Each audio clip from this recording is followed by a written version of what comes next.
Golan Heights इलाके में हमला, 11 लोगों की मौत हुई है। इजराइल के कब्जे वाले गोलान हाइट्स पर ड्रोन हमला हुआ है। इजराइल के कब्जे वाले गोलान हाइट्स इलाके में कल ड्रोन से हमला हुआ, जिसमें 11 लोगों की मौत हो गई है और 12 से ज्यादा लोग घायल हो गए हैं, जिसमें से कुछ लोगों की हालत गंभीर बताई जा रही है। इजराइल की सेना के मुताबिक यह ड्रोन हमला था, जिसमें कई लोग हताहत हो गए। हमले के बाद मैदान का एक इलाका पूरी तरह से नस्तानाबूद हो गया है। इजराइल ने इस ड्रोन हमले का आरोप हिजबुल्लाह पर लगाया है। साथ ही कहा है कि 7 अक्टूबर के हमले के बाद यह सबसे बड़ा हमला है और हम इसका बदला जरूर लेंगे। इजराइल ने कहा, हम इस हमले का बदला हर हाल में लेंगे। हालांकि इजराइल के आरोपों के बाद हिजबुल्लाह के प्रवक्ता ने इस हमले में अपना हाथ होने से इनकार कर दिया है। इजराइल के प्रधानमंत्री नेतन्याहू अभी अमेरिका के दौरे पर हैं, लेकिन उम्मीद है कि वे इस हमले के बाद जल्द इजराइल वापस लौट आएंगे।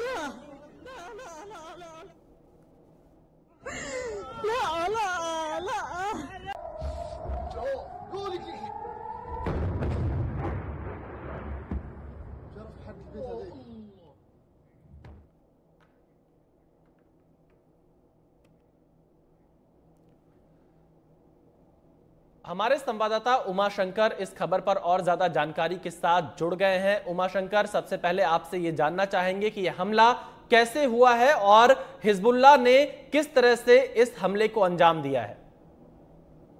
गोलान हाइट्स के मजदाल शम्स पर हुए हमले से इजराइल और लेबनान के बीच पूरी तरह से जंग छिड़ने का खतरा काफ़ी बढ़ गया है। इजराइल ने इसे अपने ऊपर 7 अक्टूबर के बाद का सबसे बड़ा हमला करार दिया है। 12 लोगों की इसमें मौत हुई है, जिसमें अधिकतर बच्चे हैं जो फुटबॉल के मैदान में खेल रहे थे। जब यहाँ रॉकेट गिरा, 30 से अधिक जो हैं वो घायल हुए हैं, जिनमें कईयों की हालत जो है वो गंभीर बताई गई है। जो वीडियो और जो जानकारी इजराइल की तरफ से आई है उसमें साफ देखा जा सकता है और कहा भी गया है कि जो हमला है वो लेबनान की तरफ से किया गया और हिजबुल्लाह इसके लिए सीधे तौर पर जिम्मेदार है। हिजबुल्लाह ने इसे इनकार किया है और कहा है कि इस हमले के पीछे उसका कोई हाथ नहीं है।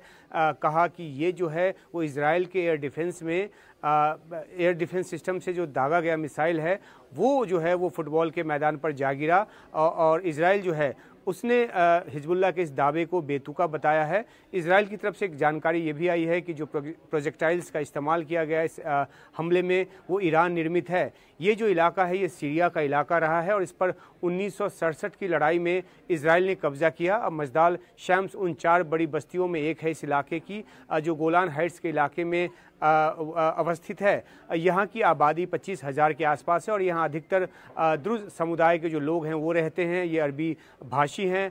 इसके अलावा यहाँ अरब मुस्लिम्स भी रहते हैं। इसलिए इजराइल कह रहा है कि हिजबुल्लाह ने अरब आबादी को निशाना बनाया है और इसका बदला लिया जाएगा। शंकर, यहाँ पर हम आपसे ये भी जानना चाहेंगे कि आखिरकार इजराइल इस पूरे मामले पर क्या प्रतिक्रिया दे रहा है, इजराइल कैसे काउंटर करेगा। आप ये जरूर बता रहे हैं कि हिजबुल्लाह हमले से इनकार कर रहा है। एक सवाल ये भी है कि इजराइल इस पर कैसे रिएक्ट कर रहा है। हमले के तुरंत बाद इजराइल डिफेंस फोर्स ने इसकी पूरी जिम्मेदारी जो है वो हिजबुल्लाह की बताई और जवाबी कार्रवाई की जो बात है वो की है। इजराइल के दूर दक्षिणपंथी नेता और इजराइल के वित्त मंत्री बेजालेल स्मोत्रिच ने तो सीधे हिजबुल्लाह प्रमुख नसरुल्लाह की जान लेकर कीमत चुकाने की जो धमकी है वो दी है।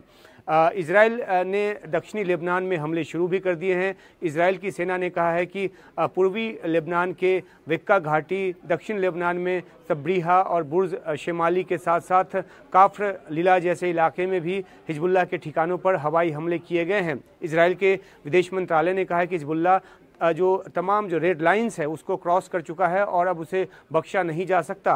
पीएम बेंजामिन नेतन्याहू जो कि अमेरिकी दौरे को समय से पहले ख़त्म कर इजराइल लौटे हैं, उन्होंने 2 टूक कहा है कि हिजबुल्लाह को इसकी कीमत चुकानी पड़ेगी। उन्होंने दुर्ज समुदाय के नेता से बात भी की है और जान माल के नुकसान पर दुख जताया है। इजरायली सेना के chief of the general staff Herzi Halevi ने भी कहा है कि बिल्कुल उनको अच्छी तरह से पता है, सेना को अच्छी तरह से पता है कि रॉकेट कहां से लॉन्च किया गया और ये जो है हिजबुल्लाह का रॉकेट है जिसने बच्चों और आम लोगों की जान ली है।